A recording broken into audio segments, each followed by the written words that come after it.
Ever heard of a guy, like a celebrated author by day and then suspected serial killer by night? Sounds like something straight out of like a horror movie or something. Right. But that's the real life story of Jack Unterweger. Hmm. And it gets even crazier. He was Hmm. called the prison poet. Prison poet, huh? Yeah. He actually gained fame for his writing while he was behind bars. Wow. But then, get this, he's suspected of committing a whole string of brutal murders after he's released. That's insane. So, like, how do we even begin to make sense of a story like that? Well, that's what we're going to try to do today, right? Huh. We're taking a deep dive into a true crime YouTube video that tackles this very case. Okay, sounds interesting. It's called Jack Unterweger, Hmm. the Vienna prostitute killer. And it's on the channel.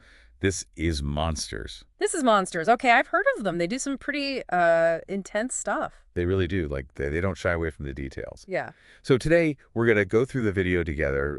We'll break down the key points and try to, like, separate fact from fiction. Yeah, because it seems like with this guy, the lines are, like, really blurred. Totally.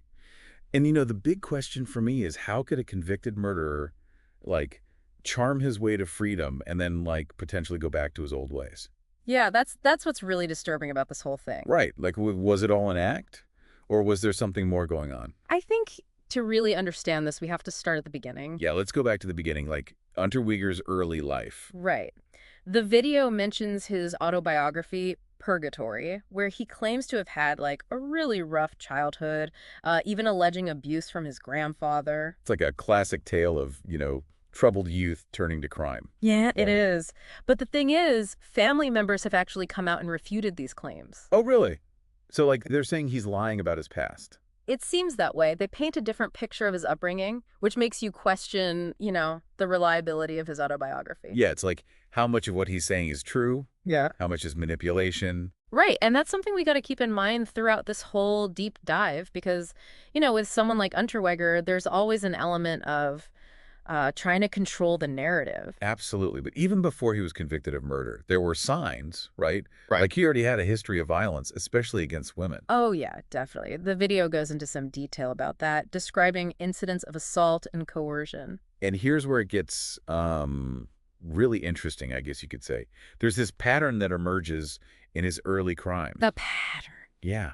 Like he almost always targeted women, often used a steel rod as a weapon, and get this, tied their hands with this very specific knot.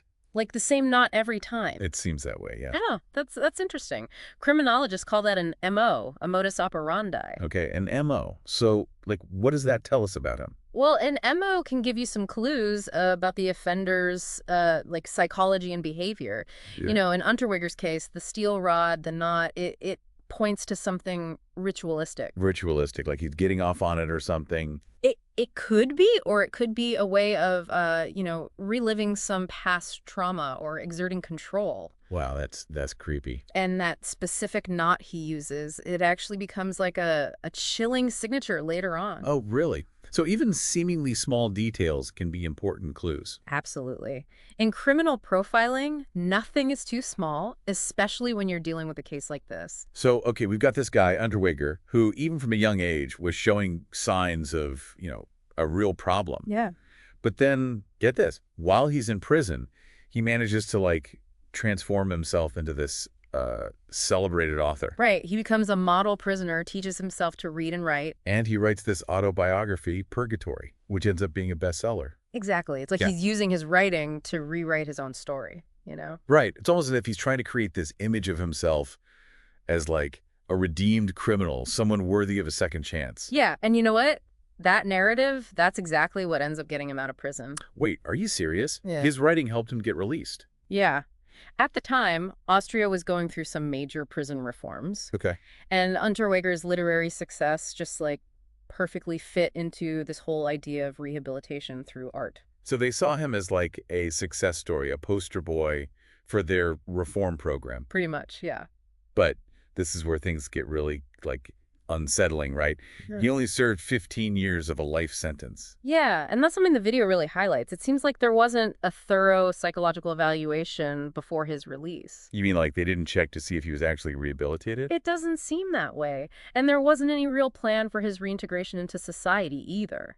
So they just let him out, Yeah. despite his violent past. Basically, yeah. And that decision, well, it has some pretty terrifying consequences. This is where things take a really dark turn. Yeah, because it isn't long after Unterweger is released that murders, eerily similar to his past crimes, start popping up. Oh, man. This is getting intense. Yeah. It's like as soon as he gets out, the darkness just, like, finds him again. Yeah, it really does. And the murders that start happening, they're not just any murders. They're really similar to his previous crime. Like, how similar are we talking? Like scarily similar. The victims are all prostitutes, mostly in Austria and the Czech Republic. Okay. And they're found with their hands tied, you guessed it, with that same distinctive knot. No way. It can't be a coincidence. I mean, coincidences happen, but the similarities are just way too specific to ignore, you know? And remember that MO we were talking about? Yeah, the steel rod and the knot. Exactly. Those become like huge pieces of evidence in linking Unterweger to these new murders. So how do investigators even, like, start to connect him to these new crimes? Well, in some cases, there were witnesses who placed Unterweger in the same areas as the victims, like shortly before they died. Oh, wow. And get this, the video shows how Unterweger actually interviews the Vienna police chief about the murders. What? Seriously? Yeah. Like he's talking to the guy in charge of the investigation about the very murders he's suspected of committing. That's so crazy. It's like he's taunting them or something. You know, narcissists, they often crave attention, even if it means messing with the authorities. But this interview, it might have actually helped the investigators. How so? Well, his body language, his choice of words, those things can reveal a lot to someone trained in, behavioral analysis. Okay, yeah, I can see that. But there's another piece to this whole puzzle that we haven't even touched on yet. What's that? The Los Angeles connection? Oh, right, right. The video mentions that Unterweger went to L.A. at one point to write an article about prostitution, I think it was. Yeah, and while he's there, 3 prostitute murders happen, all with similarities to his MO. Wow, talk about a creepy coincidence. The timing is definitely suspicious, yeah. And even though this LA stuff wasn't part of the Austrian trial, there was some forensic evidence that pointed to Unterweger. Oh, like what kind of evidence? Well, they did fiber analysis and found fibers on the LA victims that were consistent with fibers from Unterweger's clothing. So it's like leaving a little piece of yourself at the crime scene. Yeah, exactly. And then there's blood evidence, which is even more incriminating. DNA analysis can definitively link a suspect to the crime scene, you know? Right, right. So yeah, you start to put it all together, and it's looking pretty bad for Unterweger. But the guy, he's like a Houdini, you know? Always one step ahead. Yeah. How did they finally catch him? It's actually pretty dramatic. So as suspicions are growing, Unterweger takes off, flees Austria. Runs away. Yep. And even from hiding, he's still manipulating the media. He's giving interviews, claiming he's innocent. Like playing the victim. Totally. And it seems like he's getting a thrill out of it, too, you know, the whole cat and mouse game. But this need for attention, that's what ultimately gets him caught. Exactly. The authorities, they use his girlfriend's phone call, along with his greed for money, to track him down in Miami. Miami? Yeah. They arrest him while he's trying to collect cash for an interview. So his ego and his love of money, that's what brought him down. You could say that, yeah. So he gets extradited back to Austria, and he stands trial for 9 murders. 9 murders. That's heavy. It is. And throughout the trial, Unterweger, he sticks to his story. He says he's innocent, makes up these elaborate tales. Did any of it hold up in court? Not really. I mean, the evidence was overwhelming. You had the physical evidence, witnesses, and then that consistent MO. Yeah.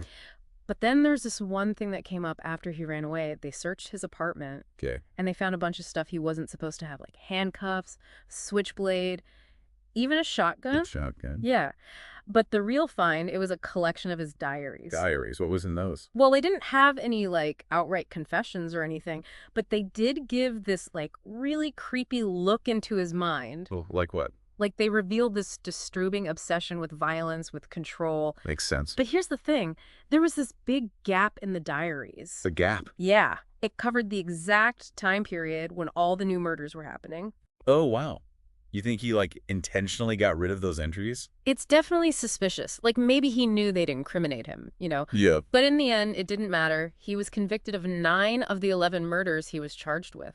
Wow. Life in prison. So that's it, right. Not exactly. Unterweger, he ends up taking his own life in his cell. Oh, no. Yeah. And he does it using a shoelace tied in that same knot he used on his victims. Oh my God, that's just awful. It's like even in death, he had to have the last word. Yeah, it's a chilling end to an already disturbing story. Chilling is right. I mean, it's like something out of a nightmare. It really is. So, I mean, we've gone through all these like really disturbing details about Unterweger's life and all his crimes, but like what can we even take away from a story like this? It's definitely a story that stays with you. It makes you think about, human nature and how our systems can sometimes fail us. Yeah, like how could this guy manipulate so many people? Well, he was a master manipulator, not just with the media, but with everyone around him. Like, he created this persona of a reformed criminal. Right, and people wanted to believe it. They did. We all love a good redemption story, I right? guess so. But it's scary to think how easily we can be fooled by like a well-crafted narrative. It is. And I think it's a reminder that we have to be, uh, more critical thinkers. Critical thinkers. Yeah. We can't just accept everything we hear or read at face value. We got to ask questions, look for evidence, and consider different perspectives. So it's like being a good detective, right? Exactly. Always be questioning, always be skeptical, especially when things seem too good to be true. Like with Unterweger, his story was just so compelling, so unbelievable that maybe people just like didn't want to question it. It's possible, and it's easy to get caught up in the emotion of a story. Right, right. But there were so many red flags along the way. Like, how did the justice system miss all that? Well, that's another thing this case really exposes, Hmm. the flaws in our systems. I mean, releasing him after only 15 years, that seems crazy. It does, especially without a proper psych evaluation or like any kind of plan to help him reintegrate into society. Yeah, and that highlights a huge problem.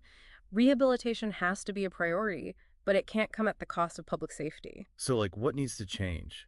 Well, for one, we need more rigorous risk assessments. We need to have programs in place that are actually proven to work, not just, feel-good initiatives. And what about after they're released? That's crucial too. There needs to be ongoing monitoring, support systems, things to help people stay on track. Okay, yeah, that makes sense. But this whole thing is just so complicated, right? There are no easy answers. Definitely not. But I think these kinds of deep dives, they're important because they force us to confront these difficult issues. Yeah, and maybe learn from the mistakes that were made. Exactly. And hopefully prevent something like this from happening again. Right. So if there's one thing we can all take away from this, it's that we got to be more aware, more critical, more willing to question things. Couldn't agree more. And never underestimate the power of a good story, but also remember that sometimes the most compelling narratives can be the most dangerous. So true. Well, I think that about wraps it up for this deep dive. Yeah. It's been intense, to say the least. But thanks for breaking it all down with me. My pleasure, anytime. And to all our listeners out there, stay curious, keep asking questions, and stay safe. Until next time on The Deep Dive.